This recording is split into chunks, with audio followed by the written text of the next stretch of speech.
খুঁজে পাবো তারে সে তো জানি কি ভাই, আপনারা দেখলাম অনেকক্ষণ যাবত এখানে বসে রয়েছেন, কি কারোর জন্য অপেক্ষা করতেছেন নাকি? আসলে অপেক্ষা ঠিকই করতেছি, তবে একটা মেয়ের জন্য। মেয়েটা বলছিল এখানে আসবো, আইসা নাকি আমার কিছু দিব, কিন্তু মেয়েটা আসলো না।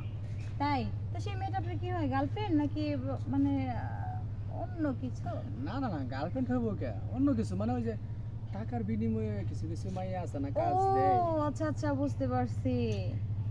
মানে আপনি মানে নিজের এনজয় করার জন্য টাকা দিয়ে মাইয়া খোঁজার জন্য পয়সা আছিলেন। একটা কথা বলবো? একটা কেন, 10টা বলেন। যদি কিছু মনে না করেন তাইলে কিন্তু কম। আরে কি মনে করবো, আবার বলতে পারেন। বলতেছিলাম কি, আমি তো অবশ্য মনে করেন যে টাকার জন্য বলতেছি না। আমার বাপের তো টাকার অভাব নাই, আমার বাপের তো বিশাল হয়ে গেলে আছে, বুঝতে পারছেন তো। আমার আর কি একটু ওই আর কি একটু বোঝেন না। আদর্শ হচ্ছে, তাই তো। হ্যাঁ হ্যাঁ হ্যাঁ, যদি আপনারও যেহেতু প্রয়োজন আছে, আমারও প্রয়োজন আছে, যদি একটু দুইজনে মিলে যাই তাইলে তো আপনার টাকাটাও খরচ ছিল না, তাই না? ও অবশ্যই, তুমি কত সুন্দর, আর তুমি আসছো আমার কাছে, আমি কি ওইটা রাখবো না? সেটা কি হয়? তোমার মতো মেয়ে যে কেউ পাইলে খুব কাছে টেনে নেব, খুব জরুরি। আর আমিও ঠিক সেটাই করব। তবে বিষয়টা হচ্ছে, বিয়ে হয়েছে। না, আমি এখন বিয়ের সাথে কিছুই করি নাই, এই জন্যই তো তোমার মতো পোলা খুঁজি।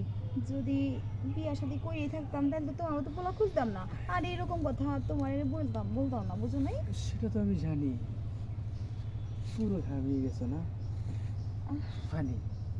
এখন তোমার শরীর দিয়ে পানি পড়তেছে, তাই না?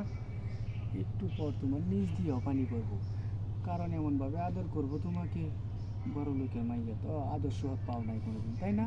হ্যাঁ, আদর্শ পাওয়ার জন্যই তো কথাটা সাহস করে তোমার বইলা ফেলাইছি। আর আমি দেখতেছিলাম অনেকক্ষণ ধরে তুমি অপেক্ষা করতেছো, পরে একটু বুঝতে পারলাম, তাই ভাবলাম একটু সুযোগ নিয়েই নেই। সুযোগ যেহেতু দিছো, তাই না, তোমাকে আজকে আমি মন ভরে আদর করে দেব। বারবার শুধু আমার কাছে ছুটে আসবে আমার আদর সুহাগ ভালোবাসা নেওয়ার জন্য। এত পাগল করে দিলে পরে যদি বারবার চলে আসি, ওর তো ঝামেলা আছে। আচ্ছা যাক, সমস্যা নাই, তারপরে তুমি মন ভরে আদর করে চাইলেই চলবো। অবশ্যই, কেন আদর করবো না। কাক তামাশা দে কাছে দিবা আচ্ছা অ্যাকশন আচ্ছা ম্যাডাম, চলে, তাহলে আপনি যেটা চাইতেছেন ওটা আপনাকে দিয়ে দেই, আর আমিও মজা নিয়ে নিই। হ্যাঁ চল। এই, আরে কি ভাবছিস তুই, নোংরামি করবি আমার সাথে? তোর কি মনে হয় আমি কি এখানে তোর সাথে নোংরামি করার জন্য আসছি? আরে ম্যাডাম কি বলতেছেন এসব? হ্যাঁ, কি বলতেছি তুই বুঝতে পারছিস না?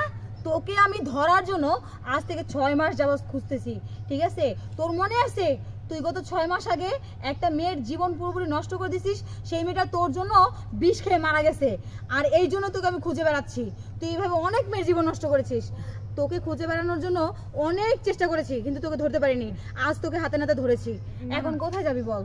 আপনি ভুল ভাবতেছেন, ওই ছেলে আমি না। না, তোকে আমি খুব ভালো করে চিনি, তোর কোনো কথা শোনার ইচ্ছে আমার নেই। চল থানায়, তোকে এবার বোঝাবো কত ধানে কত চাল, ঠিক আছে? কি বলতেছেন? আপনি কি আইনের লোক? হ্যাঁ, আমি আইনের লোক। আমি তোকে এবার গরম ডিম দিব থানায় নিয়ে, চল। হায় হায়,